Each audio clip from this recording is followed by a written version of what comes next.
नमस्कार और स्वागत है। आज की हमारी चर्चा एक बहुत ही दिलचस्प सवाल से शुरू होती है। भारत में व्यापार करने तो पुर्तगाली भी आए, डच भी आए, फ्रांसीसी भी आए। सब आए। हाँ, सब आए। लेकिन ऐसा क्या हुआ कि अंग्रेज इन सब से आगे निकल गए? ऐसा लगता है कि उनका मकसद सिर्फ मसाले और कपड़ा खरीदना नहीं था, कुछ और ही था। आज हम इसी गुत्थी को सुलझाने की कोशिश करेंगे कि आखिर एक ट्रेडिंग कंपनी, एक व्यापारिक कंपनी शासक कैसे बन गई। हमारे स्रोत बताते हैं कि यह कहानी सिर्फ अंग्रेजों की चालाकी की नहीं है। अच्छा। नहीं, बल्कि उस समय के भारत, खासकर शक्तिशाली मुगल साम्राज्य के अंदर जो कुछ चल रहा था उसकी भी है। अंग्रेजों ने बस सही समय पर एक तरह से सही चालें चली। तो मतलब ये शतरंज की एक बिसात थी, जहां एक तरफ मुगल बादशाह थे और दूसरी तरफ ईस्ट इंडिया कंपनी के व्यापारी। बिल्कुल। चलिए तो फिर इस खेल की पहली चाल से शुरू करते हैं। कहानी शुरू होती है 31 दिसंबर 1600 से। बिल्कुल। उस दिन लंदन में महारानी एलिजाबेथ प्रथम ने कंपनी को चार्टर दिया। नाम भी बड़ा लंबा चौड़ा था उसका, the governor and company of merchants of London trading into the east Indies. बाप रे, काफी लंबा नाम है। हाँ, तो दिलचस्प बात यह है कि जब लंदन में ये सब हो रहा था, तब भारत में मुगल बादशाह अकबर का शासन था। लेकिन जब अंग्रेज यहाँ पहुंचे तब तक तख्त बदल चुका था। उन्हें पहुंचते पहुंचते 8 साल लग गए और तब तक दिल्ली के तख्त पर जहांगीर बैठ चुका था। और तख्त पर बैठे थे जहांगीर। तो कंपनी के लोग जहांगीर के भारत में पहुंचे और उन्होंने अपनी व्यापारिक चौकियां, जिन्हें वो फैक्ट्री कहते थे, बनानी शुरू की। शुरुआत कहाँ से हुई? उन्होंने सबसे पहले सूरत को चुना। उस समय पश्चिमी तट का वो एक बहुत बड़ा व्यापारिक केंद्र था। अच्छा। 1608 में उन्होंने वहां एक अस्थायी फैक्ट्री लगाई, लेकिन शाही अनुमति नहीं मिली। पुर्तगालियों ने बहुत विरोध किया। तो पहली स्थायी फैक्ट्री कब लगी? असली सफलता मिली 1613 में। उन्होंने सूरत में ही अपनी पहली स्थायी फैक्ट्री स्थापित की। ये एक बहुत बड़ी जीत थी। इसके बाद तो मसूलीपट्टनम, बालासोर, हुगली, धीरे धीरे उन्होंने पूरे तट पर अपने पैर पसारने शुरू कर दिए। लेकिन फैक्ट्री लगाने के लिए बादशाह की इजाजत तो चाहिए ही थी, और उस समय जहांगीर का दरबार दुनिया के सबसे शक्तिशाली दरबारों में से एक था। कोई भी ऐसी तो जाकर कुछ मांग नहीं सकता था। सही कहा आपने। अकबर के समय में भी 2 अंग्रेज आए थे, एक रॉल्फ फिच और दूसरा जॉन मिल्डन हॉल। मिल्डन हॉल तो जमीन के रास्ते से आया था। जमीन के रास्ते से? हाँ, सोचिए जरा कि अंग्रेज भारत पहुंचने के लिए कितने उत्सुक थे। लेकिन असली कूटनीतिक खेल शुरू हुआ 1608 में, जब कैप्टन विलियम हॉकिंस हेक्टर नाम का जहाज लेकर सूरत पहुंचा। और वो सीधे जहांगीर से मिलने गया? हाँ, वो इंग्लैंड के राजा जेम्स प्रथम का खत लेकर सीधे आगरा गया। और जहांगीर के दरबार का अनुभव कैसा रहा उसके लिए? हॉकिंस एक चतुर आदमी था। उसे पता था कि मुगल दरबार की भाषा फारसी है, तो उसने जहांगीर से फारसी में बात की। अरे वाह! सोचिए, एक यूरोपीय व्यापारी बादशाह से उनकी ही जबान में बात कर रहा है। जहांगीर इससे बहुत ज्यादा खुश हुआ, इतना खुश कि उसे हॉकिंस को इंग्लिश खान की उपाधि दे दी। इंग्लिश खान? ये तो बहुत बड़ा सम्मान लगता है। सम्मान ही नहीं, जहांगीर ने उसे 400 का मनसबदार भी बना दिया। इसे समझना जरूरी है। मनसबदारी मुगल साम्राज्य में एक रैंक होती थी। हाँ, जिससे अधिकारी की हैसियत और उसका वेतन तय होता था। बिल्कुल। एक विदेशी व्यापारी के लिए 400 का मनसब मिलना एक बहुत बड़ी बात थी। जहांगीर उसे अपने दरबार का हिस्सा बना रहा था। तो फिर तो व्यापार की इजाजत भी मिली गई होगी। यही तो कहानी में पेच है। सम्मान मिला, पद मिला, लेकिन जिस काम के लिए वो आया था वो नहीं मिला। व्यापार का एकाधिकार? हाँ, वो नहीं मिला, क्योंकि सूरत के बंदरगाह पर पुर्तगालियों का दबदबा था और वो जहांगीर के दरबार में बहुत प्रभावशाली थे। उन्होंने जहांगीर के कान भर दिए। अंग्रेजों ने यहाँ एक कड़वा सबक सीखा। क्या? कि मुगल दरबार में सम्मान तो मिलता है, लेकिन व्यापार का अधिकार उसे मिलता है जिसके पास ताकत हो। और अंग्रेजों ने ये बात गांठ बांध ली। स्वाली की लड़ाई में पुर्तगालियों को हराकर उन्होंने अपनी ताकत तो दिखा दी, लेकिन अब उन्हें इस ताकत को कूटनीति में बदलना था। यहीं पर सर थॉमस रो की एंट्री होती है। बिल्कुल। जो हॉकिंस से बिल्कुल अलग किरदार था। हाँ, हॉकिंस एक जहाजी कप्तान था, थोड़ा अक्खड़, लेकिन सर थॉमस रो एक मंझे हुए राजनयिक थे। वो 1615 में भारत आए और उन्हें पता था कि जहांगीर को सिर्फ सैन्य ताकत से नहीं, बल्कि उसकी रुचियों को समझकर ही प्रभावित किया जा सकता है। तो वो क्या लेकर आए थे? वो जहांगीर के लिए 2 खास तोहफे लेकर आए। एक उस जमाने की आधुनिक घड़ी और एक बहुत ही खूबसूरत यूरोपीय पेंटिंग। और यहाँ एक ऐसा पल आता है जो हमारे स्रोतों के मुताबिक पूरे दौर की कहानी कह देता है। जहांगीर ने उस घड़ी को, जो उस समय के एक अद्भुत तकनीक थी, हाँ, उसे बस देखा और किनारे रख दिया। लेकिन उस पेंटिंग को देखकर वो मंत्रमुग्ध हो गया। बिल्कुल। उसने अपने सबसे अच्छे चित्रकारों को बुलाकर वैसी ही नकल बनाने को कहा। ये सिर्फ दो तोहफों की कहानी नहीं है, ये दो सभ्यताओं की सोच के फर्क को दिखाता है। सही कहा आपने। एक तरफ अंग्रेज हैं जो तकनीक, विज्ञान, नई मशीनों पर ध्यान दे रहे हैं, वहीं दूसरी तरफ भारत का शक्तिशाली बादशाह कला, सौंदर्य, चित्रकारी में डूबा हुआ था। ये कोई छोटी बात नहीं है।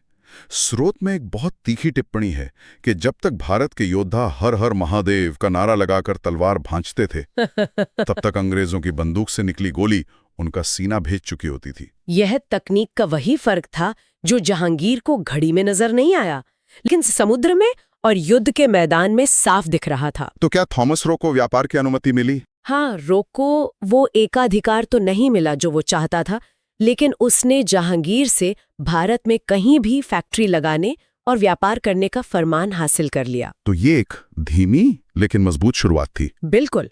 जहांगीर के बाद शाहजहां का दौर आया।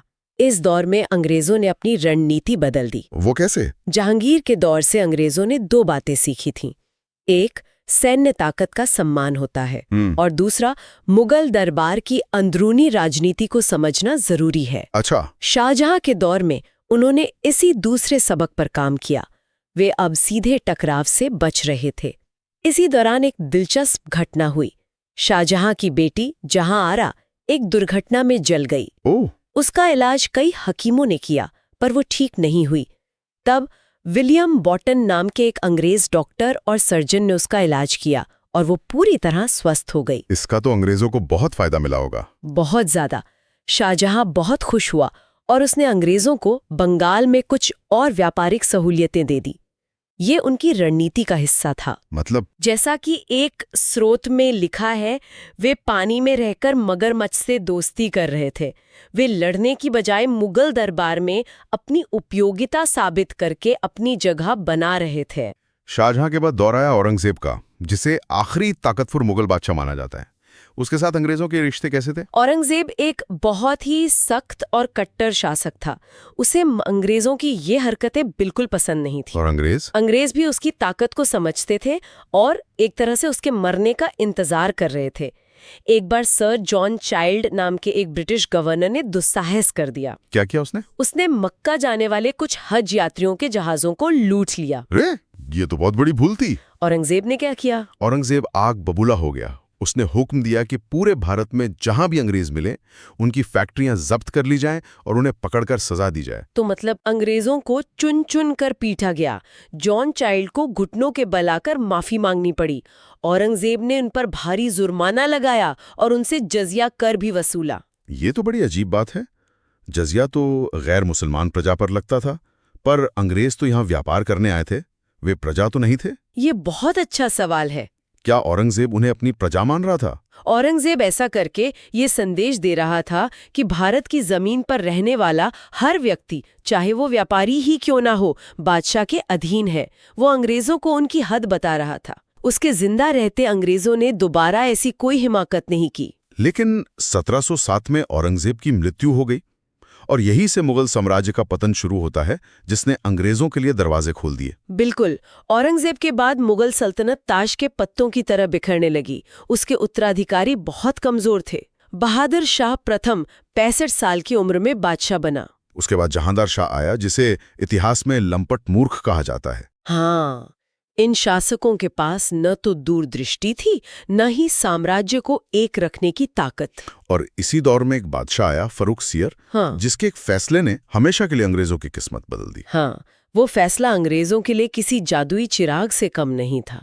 कहानी ये है कि फर्रुख सियर को एक दर्दनाक फोड़ा हो गया था, जिसका कोई इलाज नहीं हो रहा था। अच्छा। तब डॉक्टर विलियम हैमिल्टन नाम के एक अंग्रेज सर्जन ने उसका सफल ऑपरेशन किया। एक दूसरी कहानी भी है जो शायद थोड़ी बढ़ा चढ़ाकर बताई गई है। वो क्या? कि हैमिल्टन ने चालाकी से किताबों के पन्नों पर दवा का लेप लगवा दिया। फर्रुख सियर जब किताब पढ़ते हुए उंगली पर थूक लगाकर पन्ने पलटता तो दवा उसके शरीर में चली जाती और वो धीरे धीरे ठीक हो गया। ये सुनने में किसी जासूसी कहानी जैसा लगता है, लेकिन इसका इनाम क्या मिला? इनाम ऐसा मिला जिसकी अंग्रेजों ने कल्पना भी नहीं की थी। फर्रुखसियर इतना खुश हुआ कि उसने 1717 में एक शाही फरमान जारी कर दिया। और उस फरमान में क्या था? इस फरमान ने अंग्रेजों को बंगाल, गुजरात और दक्कन में बिना कोई टैक्स या चुंगी दिए व्यापार करने की इजाजत दे दी। सिर्फ कुछ ₹1000 सालाना के बदले असीमित व्यापार का अधिकार। बिना टैक्स के व्यापार।